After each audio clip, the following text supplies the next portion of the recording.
రకరకాల మాటలు అంటూ ఉండొచ్చు, కానీ ఈ మాటలు పడేవాడికి కూడా తెలియదు. దేవునికి స్తోత్రం కలుగునుగాక. కానీ ఈ మాటలు పడుతున్నోడికి తెలియదు, ఈ మాటలు అంటున్న వాళ్ళకి తెలియదు, తనతో కలిసి తిరుగుతున్న వాళ్ళకి తెలియదు, కన్నవారికి కూడా తెలియదు. కానీ ఒకే ఒక్కడికి తెలుసు. దావీదును తన తల్లి గర్భములో రూపించి ఈ లోకంలోనికి రప్పించిన ఆయనకు తెలుసు. తృణీకరిస్తున్నప్పుడు దేవుడు చిరునవ్వు నవ్వి దూతలతో, ఒరే మీరు ఎవరిని తృణీకరిస్తున్నారో తెలుసా?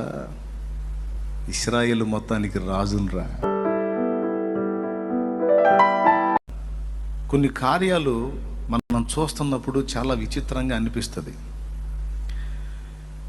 బైబిల్లో ఈ ఒక్క దావీదే కాదు, మిగిలిన భక్తుల్లో కూడా కొంతమందిని మనం చూసినప్పుడు, వాళ్ళ ఆరంభాన్ని మనం చూసినప్పుడు, తర్వాత వాళ్ళని దేవుడు చేసిన విధానం చూసినప్పుడు కించిత్ ఆశ్చర్యం కలగక మానదు.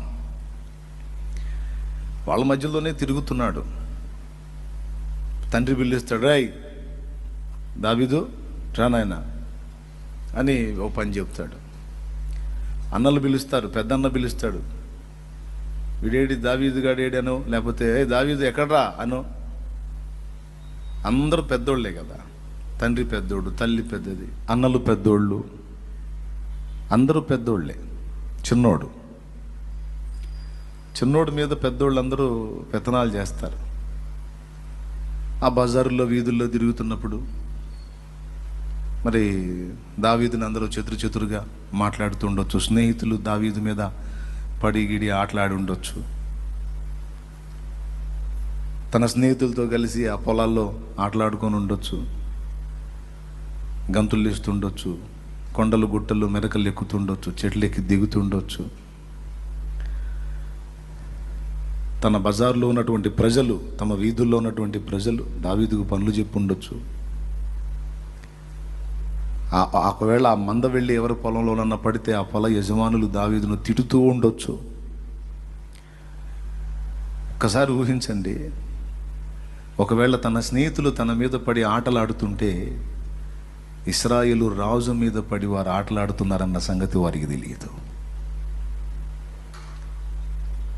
తన అన్నలు, తల్లిదండ్రులు, పెద్దవారు అందరూ కలిసి అరే తురే అనుకుంటా ఆయనకు పనులు చెప్తున్నప్పుడు వారికి తెలియదు ఇశ్రాయేలు రాజుకి వారు పని చెప్తున్నారని. తన బజారు వీధి ప్రజలు ఆయనను ఆ పనికి ఈ పనికి పిలిచి వాడుకున్నప్పుడు తెలియదు. బజార్లో అంటే ఇరుగు పొరుగులు ఉంటే వాళ్ళ పిల్లలు కానీ అందుబాటులో లేకపోతే, అయ్యా అరే దావీదు తిట్టారా, కొంచెం ఆ పని చేసి పెట్టుంటే, అలాగేనమ్మా అని పోయి చేస్తాం కదా సహజంగా మన పిల్లలు. తాము పనులు చెప్తుంది ఇశ్రాయేలు రాజు కన్న సంగతి వారికి తెలియదు. అరణ్యంలో మంద దగ్గరికి వెళ్ళి మేపుతున్నప్పుడు తనతో కూడా కలిసి తిరుగుతున్న తన స్నేహితులకు తెలియదు, తన తోటి కాపర్లకు తెలియదు. ఈరోజు మనతో కలిసి కర్ర చేతబట్టి ఉషో అని గొర్రెలను దోలుకుంటున్న ఇతడు ఒక ఇశ్రాయేలు రాజుతో కలిసి వారు గొర్రెల్ని కాస్తున్నారన్న సంగతి వారికి తెలియదు. ఆయనను అల్లరి పెట్టి పొలంలో ఆయన పశువులు పడినప్పుడు, ఆయన మంద పడినప్పుడు, ఆ పొల యజమానులు తిడుతున్నప్పుడు తెలియదు, ఒకవేళ గద్దిస్తున్నప్పుడు తెలియదు ఇశ్రాయేలు రాజుని వారు తృణీకరిస్తున్నారని. కానీ ఇవన్నీ దేవుడికి తెలుసు.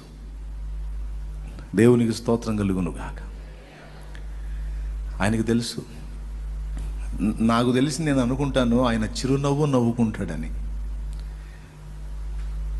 ఇంటి వాళ్ళు ఆయనను తృణీకరించి అరే తురే అని మాట్లాడి, ఆయనను చాలా తేలిగ్గా మాట్లాడి ఆయన్ని కొట్టబోయి తిట్టి, అట్లా ఎందుకు చేస్తారులే అన్నయ్య, నువ్వు మరీ చెప్పటం కాకపోతే అంటే, మరి ఏలియాబు చేయలేదా? గొలియాతుతో ఫైటింగ్కి దావీదు వచ్చినప్పుడు ఎలియాబు ఏమన్నాడు? పెద్దవాడు, నీకు గర్వం పెచ్చురో, నీకు గర్వం పెచ్చు. ఆ మందని ఏం చేశా, ఆ చిన్న మందని ఏం చేశా, నీవు యుద్ధం చూచుటకే కదా వచ్చితివి, నీకు గర్వం అని దావీదును చాలా తేలికగా మాట్లాడతాడు. మరి ఇక్కడ మాట్లాడినోడు ఇంటికాడ మాట్లాడ్డా? అంత సమూహంలో సైన్యంలోని తమ్ముడిని అంత తేలిగ్గా అవమానకరంగా మాట్లాడినోడు ఇంట్లో ఇంకెంత తేలిగ్గా మాట్లాడతాడు? బయట తేలిగ్గా మాట్లాడినోడు ఇంట్లో గౌరవంగా మాట్లాడతాడా? నలుగురిలోనే అవమానంగా మాట్లాడినోడు ఇంట్లో ఇంకా తృణీకారంగా ఉంటాడు. రకరకాల మాటలు అంటూ ఉండొచ్చు, కానీ ఈ మాటలు పడేవాడికి కూడా తెలియదు. దేవునికి స్తోత్రం కలుగునుగాక. కానీ ఈ మాటలు పడుతున్నోడికి తెలియదు, ఈ మాటలు అంటున్న వాళ్ళకి తెలియదు, తనతో కలిసి తిరుగుతున్న వాళ్ళకి తెలియదు, కన్నవారికి కూడా తెలియదు. కానీ ఒకే ఒక్కడికి తెలుసు. దావీదును తన తల్లి గర్భములో రూపించి ఈ లోకంలోనికి రప్పించిన ఆయనకు తెలుసు. నేను అనుకుంటాను, ఇది నా ఊహ అనుకోండి, నిజం అనుకోండి, నాకు సంబంధం లేదు. దావీదు భూమి మీద జీవితాన్ని ఆరంభించినప్పుడు, ఇలాంటి అనుభవాలన్నీ దావీదు పొందుతున్నప్పుడు, దేవుడు చెంప మీద తన చేతి ఉంచుకొని చిరునవ్వు నవ్వుతూ కొన్ని మాటలు పలికుండొచ్చు. అన్నలు ఆయనను తృణీకరిస్తున్నప్పుడు దేవుడు చిరునవ్వు నవ్వి దూతలతో, ఒరే మీరు ఎవరిని తృణీకరిస్తున్నారో తెలుసా? ఇశ్రాయేలు మొత్తానికి రాజులరా అంటే దేవదూతలు ఆశ్చర్యానికి గురవుతారు. ఈ పిల్లవాడేమిటి, నీ ప్రజలకు ఇశ్రాయేలుకు రాజు ఏమిటి ప్రభు అంటే, చూడండి ఆ కథ ఎన్ని మలుపులు తిరిగి చివరికి ఎక్కడ చేరతాడో చూడండి. ఈ కార్యమును దేవదూతలు తొంగి చూడగోరుచున్నారు. మన విషయంలో జరిగే కార్యాలే కాదండి, భక్తులందరి జీవితాల్లో జరిగే కార్యాలను కూడా దేవదూతలు తొంగి చూడగోరుచున్నారు. దేవునికి స్తోత్రం కలుగునుగాక. యోసేపు అన్నల దగ్గరికి వచ్చినప్పుడు, ఈ కలలు గనువాడు వచ్చుచున్నాడు, ఏ వార్త తీసుకొని వస్తాడో వీడికి ఏం పని ఉండదురా, శుభ్రంగా పెద్ద ఆయన దగ్గర ఉంటాడు, ఆ తిండి ఈ తిండి తిని ఊరక నిద్రపోతుంటాడు, కళ్ళగంటుంటాడు. మనకి ఏమొస్తారా కళ్ళలో? పొద్దున్న లేస్తే సాయంత్రం దాకా ఈ మందల వెంటబడి తిరిగి తిరిగి తిరిగి తిరిగి దుమ్ము కొట్టుకొని ధూళి కొట్టుకొని గందరగోళం అయిపోతున్నాం మనం. మనకు జేపీల అద్దాల అంగి, ఈ ఖాళీ గదిని ఇంటికాడ కూర్చొని ఈ పనికిమాలిన కబుర్లు చెప్పి కలలు అనేవాడికి అద్దాల అంగి గుట్టించాడు ఆ పెద్ద ఆయన. ఆ యోసేపుని ఎంత తృణీకరించారో. ఒక మాటలో చెప్పాలంటే, యోసేపు అంటే వాళ్ళకి అసూయ. యోసేపు కనపడితే నేను నశానానికి ఎక్కిద్ది వాళ్ళకి, అంత కోపం. కానీ వారికి తెలియదు, వారు పట్టి కొట్టి తిట్టి గద్దించి అవమానంగా మాట్లాడి పొలములో హేళన చేస్తున్నవాడు ఐగుప్తు ఫరోకే ఫరో అని వారికి తెలియదు. అప్పట్లో అగ్రరాజ్యం ఈజిప్ట్ అయితే, సంపన్న రాజ్యం ఈజిప్ట్ అయితే, ఆ ఈజిప్ట్ సింహాసనం మీద కూర్చున్న ఫరో నెత్తిన కూర్చునే వాడిని వీళ్ళు పొలంలో ఆట పట్టిస్తున్నారు, అవహేళన చేస్తున్నారు అన్న సంగతి వారికి తెలియదు. ఈ బాధలు పడుతున్న యోసేపుకి తెలియదు, కానీ వీరందరిని ఎరిగొన్న ఆయనకు తెలుసు. హల్లెలూయా. దేవుడు మనందరి జీవితాలు ఎరిగున్నాడు. నా కళ్ళ ముందు చిన్నపిల్లలు కనపడుతుంటే నాకు ఎన్నో ఆలోచనలు వస్తూ ఉంటాయి. ఎందుకంటే నా కళ్ళ ముందు చిన్నపిల్లల్లా తిరుగుతున్న వాళ్ళు, ఆకతాయితనంగా ఆటాడుకుంటా పాట పాడుకుంటా గంతులు వేసుకుంటా అల్లరి చిల్లరగా తిరుగుతున్న పిల్లలు, వీళ్ళందరూ ఏం కాబోతున్నారో దేవాన్ని నీకు తెలుసు కదా. అమ్మో, ఇళ్లలో ఎవరెవరు ఎంతటి స్థాయికి వెళ్ళిపోబోతున్నారో, వీళ్ళ జీవితాలు ఎన్ని మలుపులు తిరగబోతున్నాయో, చివరికి ఏ అంతస్తుకు చేరబోతున్నారో అని ఊహించుకుంటూ ఉంటాను నేను. ఈరోజు ఈ వాక్య ఉపదేశ ఆరంభంలో మీ అందరినీ గురించి ఒక మాట చెప్పనివ్వండి. ఈరోజు నానా రకాల బాధల్లో, ఇబ్బందుల్లో, అవమానాల్లో, తిరస్కారాల్లో, తృణీకారాల్లో, ఆవేదనలో నలుగుతున్న నీ జీవితం ఏమవుతుందో నీకు తెలియదు. అది ఎలా దేవుడు నిర్ణయంలో ఉందో నీకు అర్థం కాదు. ఈరోజు నీవు తృణీకరింపబడుతున్నావు, ఎవరి ద్వారా వారికి తెలియదు. కానీ నిన్ను నిర్మించిన వాడికి మాత్రం నీ లైఫ్ తెలుసు.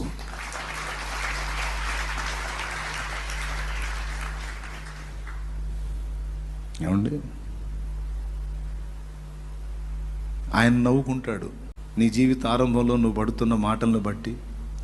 అసలు నా బ్రతుకు ఎందుకు అని నువ్వు నిందించుకుంటున్న మాటలను బట్టి, అటన్నిటిని బట్టి నవ్వుకుంటూ ఉంటాడు ఆయన. నువ్వేం ఏడుస్తుంటావు, నువ్వు గాయపడుతుంటావు, నీ దీన స్థితిని తలుచుకొని నువ్వు కుమిలిపోతూ ఉంటావు. నిన్ను తృణీకరించే వాళ్ళు నిన్ను చూసి నవ్వుతూ ఉండొచ్చు. అంటే వారిని ద్వేషించమని కాదు, వారికి తెలియకయే. అది నీ ఇంటి వారు కావచ్చు, నీ సమీపస్తులు కావచ్చు, తోడబుట్టిన వారు కావచ్చు, స్నేహితులు కావచ్చు, సంథింగ్ ఎవరైనా కావచ్చు. వారు అంటుండొచ్చు, వారిని బట్టి నీవు దుఃఖపడుతుండొచ్చు, గాయపడుతుండొచ్చు. తన దేవుడు చిరునవ్వు నువ్వు అనుకుంటాడు, ఈరోజు నువ్వు ఇలా ఉన్నావు కదా, కానీ ఒక దినాన నేను నిన్ను ఒక అంతస్తుకు చేరుస్తాను.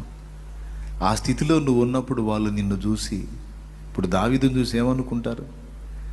అరే, నేను ఇంత మాటలు అన్నది ఇశ్రాయేలు రాజునా?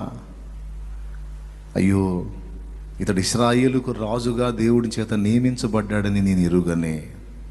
హల్లెలూయా. అలాగే ఒక మెట్టులోకి నిన్ను తీసుకెళ్ళినప్పుడు ఆ తృణీకారం నీకు కలిగించినట్టు నిన్ను తృణీకరించిన వారందరూ కూడా సిగ్గుపడి, అయ్యో, ఇంత గొప్ప వ్యక్తినా నేను ఇంత మాట్లాడింది, ఇంత గొప్ప వ్యక్తినా నేను ఇంత తృణీకరించింది అని. నిన్ను దేవుడు నీకు ఇవ్వబోతున్న ఆ భవిష్యత్తుని, ఆ ఉన్నతమైన ఆ పరిస్థితిని ఎరుగని వారు, నిన్ను గాయపరిచిన వారు అందరూ కూడా సిగ్గుపడి వారు నీ ఎదుట తల వంచి నిలిచేటువంటి ఒక రోజు ఉంటుంది. ఒకరోజు ఉంటుంది. నా జీవితంలో ఈ అనుభవాలు నేను ఎరుగుతున్నాను. నా దేవుడు నా విషయంలో ఏమనుకున్నాడో నేను ఊహించుకొని నవ్వుకుంటాను. ఈరోజు ప్రపంచం మొత్తాన్ని నేను ప్రభావితం చేయకపోయినా తెలుగు ప్రజల్లో క్రైస్తవులుగా ఉన్న వారందరిలో దాదాపు అనేక మందికి ఆ మహానుభావుడు నన్ను పరిచయం చేశాడు. తెలుగు భాష తెలిసిన వాళ్ళల్లో యేసు ప్రభుని ఎరిగిన వారు, ఎరగని అన్యజనులు కూడా చాలామంది. అనేకుల దృష్టిలోకి నన్ను తీసుకెళ్ళాడు, అనేకులకు నన్ను పరిచయం చేశాడు.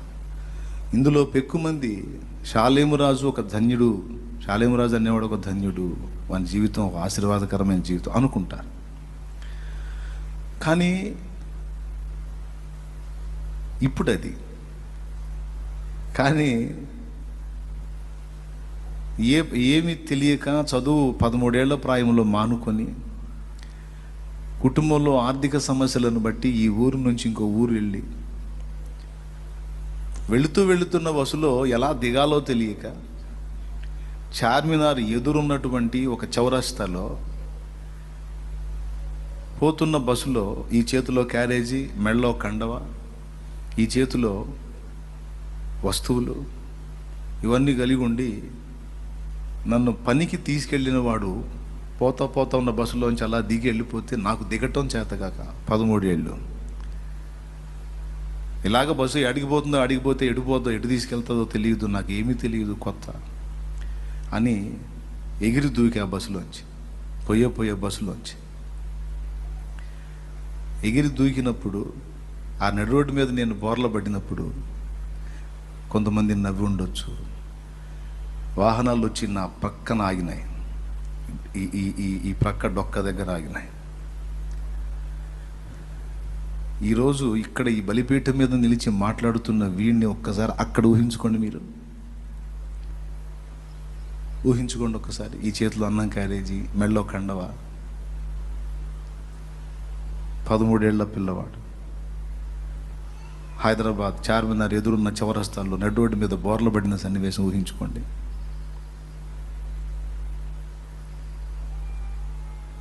అది ఊహించి మళ్ళీ ఇప్పుడు ఈ స్థితిని ఊహించండి. మీరు నమ్మగలరా?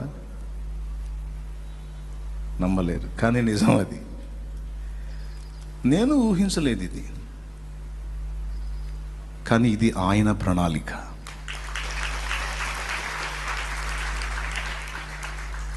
ఈరోజు నన్ను పోల్చి చెప్పుకున్నాను నేను. మీ అందరికీ ఈ మాటలు వర్తిస్తాయి. ఏమీ కృంగిపోవద్దు. నిన్ను ఏం నిశ్చయించున్నాడో, నీకే కృప దాచిపెట్టాడో, నిన్ను అనవసరంగా చేయలేదు కమ్మా. నిన్ను ప్రేమించే బంగారు తండ్రి నీ కోసం ఎంత సిద్ధపరిచాడో, ఎంత బంగారు భవిష్యత్తు నీ కోసం దాచిపెట్టాడో, ఏమి ఇవ్వబోతున్నాడో, నిన్నేం చేయబోతున్నాడో, నీ కన్నీరు ఎలా తొడవబోతున్నాడో, నీకేం మెట్టి ఇవ్వబోతున్నాడో, ఆ ఇచ్చిన నాడు నువ్వు అక్కడికి చేరి నీ గతాన్ని తలుచుకొని ఆనందంతో ఏడుస్తావు. ఈరోజు బాధతో ఏడుస్తున్నావు, ఆనాడు ఆనందంతో ఏడుస్తావు. హల్లెలూయా, ఆమేన్. చెప్పగలరా మనస్ఫూర్తిగా ఆమేన్ అని? ఆమేన్. నువ్వు అనకపోయినా ఆయన ఆమేన్ అనేసాడు ఇప్పుడు. దేవునికి మహిమ.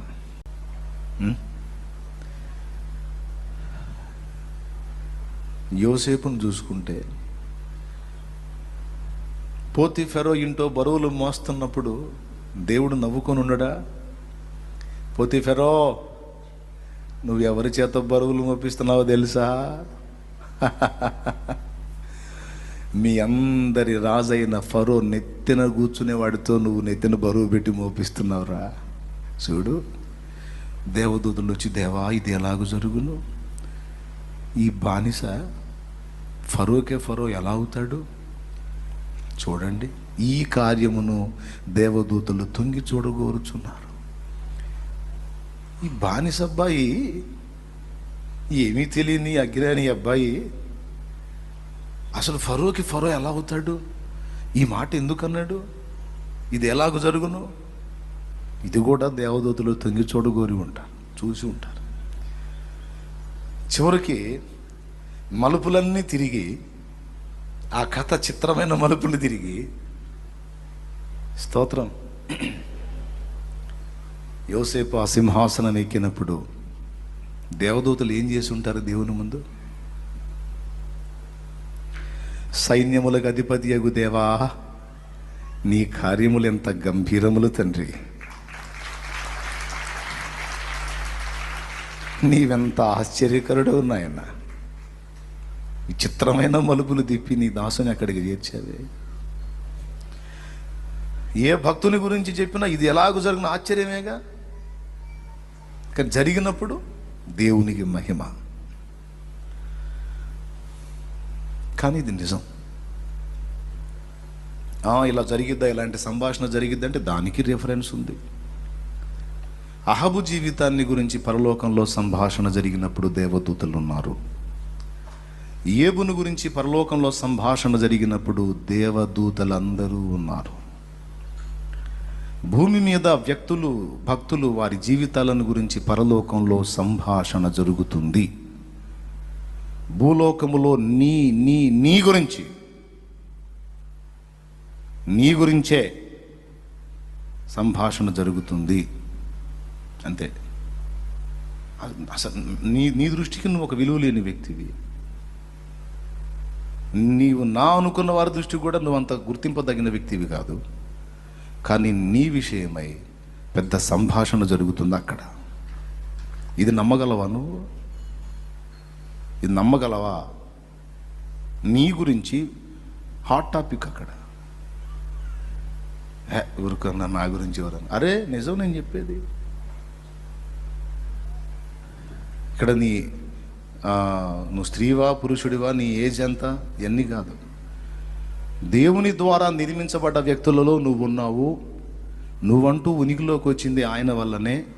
గనుక ఎంతమందిని ఆయన తన ద్వారా ఉనికిలోకి తెచ్చుకున్నాడో వాళ్ళందరి విషయాలు, వాళ్ళందరి సంగతులు దేవునికి ప్రాముఖ్యమే.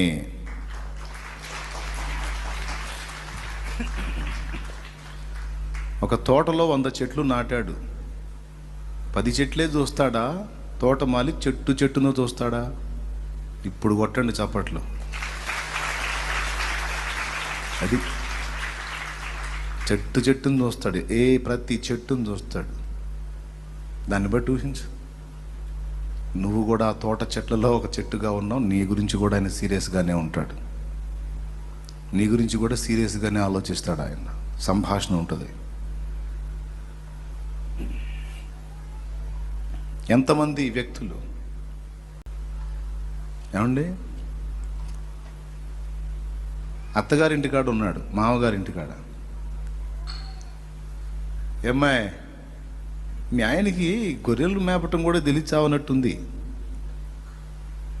అవేందో బక్కజిక్కిపోతున్నాయి, కాస్త ఆ ప్రక్కకి వెళ్ళి ఆ పక్క కాస్త పచ్చిక బయళ్ళు ఉన్నాయి, ఆడ మేపమను. ఎక్కడ దాపురించాడమ్మాయి? సిప్పరా, ఏమయ్యో ఆ గొర్రెల అవతారం చూసావా? మా నాన్న తిడుతున్నాడు, అదేదో ఆ ప్రక్క మేత బాగుందంట, అక్కడికి వెళ్ళి మేపు అన్నాడా? వెళ్తాలేమ్మాయి.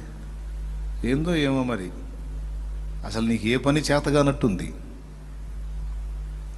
ఇలా అంటదంటావా సిప్పరా? అంత రివర్స్గా మాట్లాడిద్దా? మోషేకి భయపడదా అంటే మరి పిల్లవాడి సున్నతి విషయంలో లోబడిందా? దాన్ని బట్టి నేను అట్లా చెప్పా. దేవునికి స్తోత్రం కలుగును గాక. హల్లెలూయా. ఎవరితను ఇంతకీ?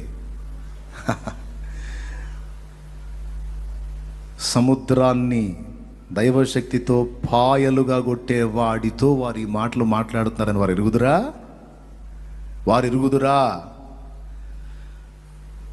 అప్పట్లో అగ్రరాజ్యం టాప్ 1లో ఉన్న ఐగుప్తు, ఆ ఈజిప్టు రాజైన ఫరో గుండెల్ని గడగడ వణికించేటువంటి వీరుణ్ణి వాళ్ళు తేలిక చేసి మాట్లాడతారు. వారు ఎరుగుదురా? ఇత్రోకి తెలుసా? సిప్పోరాకి తెలుసా? అత్తగారింటికాడికి వచ్చి బతుకుతుంటే విలువలు ఉంటాయా? ఒకసారి చెప్పండి, అనుభవం కలిగిన వాళ్ళు చెప్పండి. అత్తగారింటికాడికి వచ్చి జీవితం మొదలు పెడితే విలువలు ఉంటాయా? తల్లిదండ్రుల దగ్గరికి వాళ్ళ దగ్గరికి పోతేనేమో పోయావు కదరా పెద్ద ఆడదానిలాగా, ఆడదాని పడి పోయావుగా కదవా, పో చావు అక్కడే అంటారు వీళ్ళు. అక్కడికి పోతేనేమో దద్దమ్మయ్య వచ్చి మా పంచన బతుకుతున్నాడు, మా నీడను బతుకుతున్నాడు, చేతగాని వెధవా. భార్యను తీసుకెళ్ళి మగరాయుడిలాగా బ్రతికించడం చేత కాదు దద్దమ్మకి, మా నీడను బతుకుతున్నాడు. బాగున్నప్పుడు అనకపోయినా కాస్త ఏదైనా క్లాషెస్ వచ్చినప్పుడు తప్పకుండా అంటారా? కాబట్టి ఇప్పుడు మోషేని సన్మానించి ఉంటారా, కాస్త తిరస్కరించి ఉంటారా? నాకేమీ చేత కాదు, నోటి మాంద్యం గలవాడిని, నేను ఎలాగని ఎందుకు తన్ను గూర్చి తాను చెప్పుకున్నాడు? నోటి మాంద్యం గలవాడను అని తన్ను గూర్చి తాను ఎందుకు చెప్పుకున్నాడు? అంటే దేవుణ్ణి ఒప్పించడానికి, లేకపోతే వెళ్ళటం ఇష్టం లేక ఏదో మనం అనుకుంటాం. అఫ్కోర్స్ అయి ఉండొచ్చు, అవన్నీ వేరే సంగతులు. తన స్థితిని గురించి ఎవరో మోషేని ఎద్దేవా చేశారు. తన మాటల్ని గురించి ఎవరో మోషేని తేలికగా మాట్లాడారు. తన మాటల్ని గురించి తన ఇంటివారో బయటివారో మొత్తానికి నీ మాటలంతా ఫ్రీగా రావట్లేదు, కొంచెం నాలుక మాంద్యం అయినట్టుంది, కాస్త నోటి మాంద్యం వచ్చినట్టుంది, నీకు స్పష్టంగా అర్థం కావట్లేదు ఎవరో అన్నారు. అదొక బాధగా ఉంది ఆయన హృదయంలో. అందుకే కొంతమంది అన్న మాటని గుండెల్లో పెట్టుకొని నేను ఇలా అంట కదా, నా మాటలు ఎదుటోడికి అర్థంగా ఉంటాయి కదా, నాకు మాట చేత కాదు కదా అంటే ఎవరు చెప్పారు నీకు అని దేవుడు కూడా అనలా. నీకు నోటి మాంద్యం ఏమి లేదు, నువ్వు బాగానే మాట్లాడతావు అనలా దేవుడు. నరునికి నోరిచ్చిన వాడెవడు అని చెప్పి, సరే నువ్వు అలా అంటే నీ అన్నయ్యన అహరోను లేడా? అహరోను వాడుకుంటాను, నువ్వు అతనికి చెప్పాలి, ఏదైనా ఉంటే అతను మిగిలిన వాళ్ళతో మాట్లాడతాడు అని చెప్పాడు. అంటే తనకున్న నోటి మాంద్యం మరి ఏ కారణాన్ని బట్టి వచ్చిందో తెలియదు, దాన్ని బట్టి తృణీకరించి ఉండవచ్చు, తృణీకరింపబడి ఉండవచ్చు. కానీ వారు ఆయన నోటి మాటలలో స్పష్టత మిస్ అయిన కారణం చేత ఆయన్ని తృణీకరిస్తున్నప్పుడు, ఎగతాళిగా మాట్లాడుతున్నప్పుడు, హేళన చేస్తున్నప్పుడు, దేవుని ప్రజలకు లక్షలాది మందికి నాయకుడైన వాడిని వాళ్ళు అలా మాట్లాడుతున్నారని వారు ఎరుగుదురా, కానీ దేవుడు ఎరుగును. ఎవరు ఎరుగును? దేవుడు ఎరుగును. ఆయన నవ్వుకున్నాడు, రే రే రే మరీ అంత తేలిగ్గా మాట్లాడకండిరా, మరీ నా బిడ్డని అంత తృణీకరించకండిరా, మరీ నా బిడ్డని అంత తీసేయకండిరా. ఎందుకంటే మనుషులన్నా ఆయన అనడుగా, మనుషులు ఒకవేళ తృణీకరించి అవమానంగా మాట్లాడి ఆయన ఆయన ఆయన మాట్లాడగా ఏమనుకుంటాడు ఆయన? రకరకాల హేతువుల్ని బట్టి. ఏమీ చేత కాదు, ఆ గొర్రెలకు వెళ్తున్నావు, కనీసం అదన్నా సరిగా చెయ్యి. భార్యలు తృణీకరించరా భర్తల్ని? సగం సగం ఉంటారు, తేలిగ్గా మాట్లాడే భార్యలు ఉంటారు. వేళ అలాగా మోషే భార్య అయిన సిపోరా మోషేని మాట్లాడి ఉంటే దేవుడు ఏమనుకుని ఉంటాడు? అమ్మా సిపోరా, మరీ అంత దారుణంగా మాట్లాడొద్దులేమ్మా, ఎంత మీ పంచనొచ్చి ఉంటే మాత్రం నా దాసుడమ్మా, ఇశ్రాయేలు రక్షణ కొరకు నేను ఏర్పరుచుకున్న రక్షకుడు నా మోషే, కారణ జన్ముడు, స్పెషల్గా రెడీ చేసుకున్న పాత్ర, మరీ అంత తేలిగ్గా మాట్లాడక అని ఉంటాడు.